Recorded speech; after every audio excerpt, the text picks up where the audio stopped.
Let us understand MSF and the policy corridor, the mechanisms that keep India's short term interest rates stable. Think of MSF, that is Marginal Standing Facility, as an emergency credit line, the facility a bank uses when every other option is closed. MSF allows banks to borrow overnight funds from RBI at a rate higher than the repo rate. The economic impact includes providing emergency liquidity to prevent disruptions in the banking system.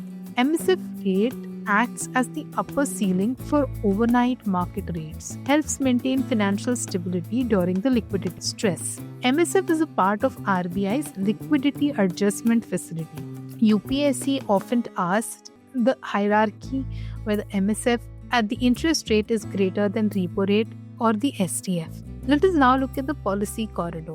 Think of the policy corridor as a boundary line within which the market interest rates move, like guardrails on a highway. The policy corridor is the framework that guides short term money market rates. Lower bound STF, the middle bound is repo, and the upper bound is the MSF. The economic significance is it keeps short term interest rates stable. It ensures efficient transmission of monetary policy.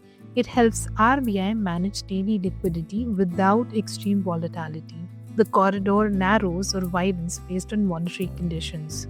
Wider corridor during uncertainty, tighter corridor during stable conditions. The Monetary Policy Committee and Monetary Policy Framework questions repeatedly ask about corridor components and their functions. The Marginal Standing Facility is the emergency loan window for banks, while the policy corridor keeps India's interest rate within a predictable range. Together, they prevent instability in the financial system and ensure smooth monetary policy transmissions.